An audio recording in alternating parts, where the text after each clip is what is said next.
मैं SC. Mishra from Mahatma Gandhi शिक्षण संस्थान दरभंगा। विषय हिंदी, वर्ग दशम, पाठ्य पुस्तक क्षितिज, पाठ संख्या 3। पाठ का नाम सवैया कवित्व। कवि देव। काव्य सौंदर्य। इनकी कविताओं में दरबारी संस्कृति का चित्रण अधिक है, क्योंकि रीतिकालीन कवि होने के कारण उनका संबंध दरबारों और आश्रयदाताओं से रहा।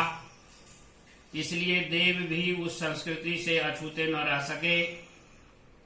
उन्होंने इस संस्कृति से मुक्त होने का प्रयास किया। जब भी देव ने दरबारी संस्कृति से मुक्त हो काव्य रचना की, तो अपने काव्य में प्रेम और सौंदर्य के अनुपम चित्र खींचे। भाषा शैली। कवि देव की भाषा प्रभावमयी ब्रज भाषा है। भाषा में प्रवाह है, अलंकारों की अनुपम छटा है, श्रृंगारिकता के वर्णन में उत्तेजना है, शैली में विविधता है, विषय वर्णन में चंचलता है। सवैया। पायनि नुपुर मंजू बजय कटिकिंक निकय धुनिकी मधुराई, सांवरे अंग लसे पटपीत हिये हुलसे वनमाल सुहाई, माथे किरीट बड़े दृग चंचल, मंद हसी मुख चंद जुन्हाई, जय जग मंदिर दीपक सुंदर, श्री ब्रज दुल्लह देव सुहाई। यहाँ प्रथम सवैया में कविदेव ने श्री कृष्ण के सामंती वैभव की को दर्शाने वाले रूप सौंदर्य का मनोहारी वर्णन किया है और उन्हें ब्रज के दुल्हा के रूप में प्रस्तुत किया है। श्री कृष्ण के पैरों में सुंदर नुपुर बज रही है, कमर में करधनी की ध्वनि भी अति मधुर प्रतीत हो रही है, सावले शरीर पर पीले वस्त्र सुशोभित हो रहे हैं, हृदय पर पहने हुए वनमाला सुशोभित हो रही है, मस्तक पर मुकुट है, बड़े बड़े चंचल नेत्र हैं, श्री कृष्ण का मुख चंद्रमा के समान सुंदर लग रहे हैं, वे ब्रज के दुल्हा हैं। ऐसे श्री कृष्ण कविदेव के सहायक हों, ऐसी कामना कविदेव कर रहे हैं। कवित्व।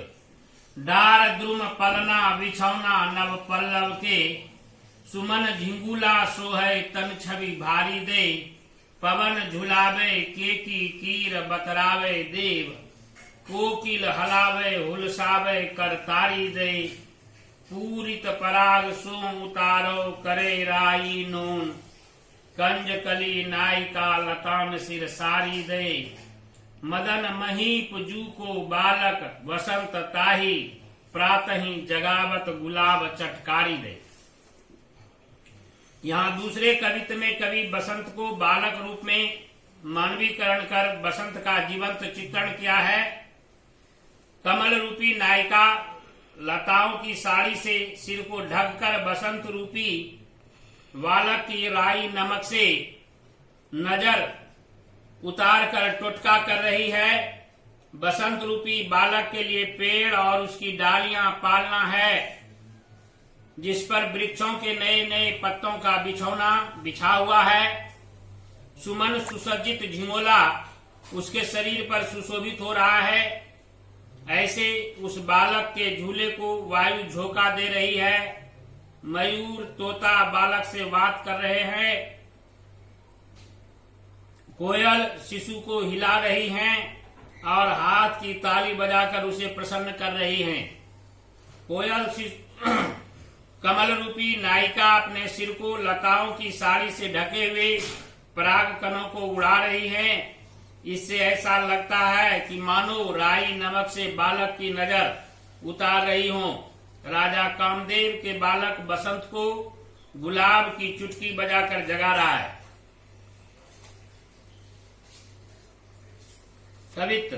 फटिक सिलानी सौ सुधार्यो सुधा मंदिर, उदधि दधिको सो अधिकाई उमगे अमंद, बाहर ते भीतर लो भीति न दिखइये देव, दूध को सो फेन फैल्यो आंगन फरस बंद। तारासी तरुणीता में ठाड़ी झिलमिली होती। मोतिन की ज्योति मिल्यो मलिका को मकरंद। आरसी से अंबर में आभासी उजारी लगे। प्यारी राधिका को प्रतिबिंब सो लागत चंद। यहाँ तीसरे कवित्व में कवि ने पूर्णिमा की रात्रि में चंद्र तारों की आभा से सुशोभित आकाश की शोभा का वर्णन किया है कि अनंत आकाश में फैली चंद्रिका रूपी दर्पण में राधा का प्रतिबिंब चंद्र के रूप में दिखाई दे रहा है।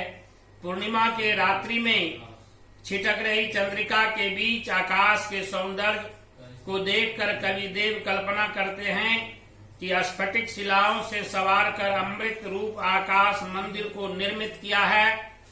इसे देखकर ऐसा लगता है कि दही का सागर उमंग से उमड़ता चला आ रहा है। इस मंदिर में बाहर से भीतर तक कहीं दीवार नहीं दिखाई दे रही है। आकाश मंदिर के संपूर्ण प्रांगण में ऐसा लग रहा है कि दूध का झाग सर्वत्र फैल रहा हो। ऐसे सफेद फर्श के मध्य तारा के समान युवती खड़ी झिलमिला रही है, जिसमें मोतियों की चमक और मल्लिका के फूलों के रस से मिलकर प्रदीप्त हो उठी है। इस तरह अंबर दर्पण की तरह निर्मल है, जिसमें उज्जवल चंद्रिका की चमक सुंदर लग रही है। उस निर्मल आकाश में चंद्रमा राधा के का प्रतिबिंब सा प्रतीत हो रही है। धन्यवाद।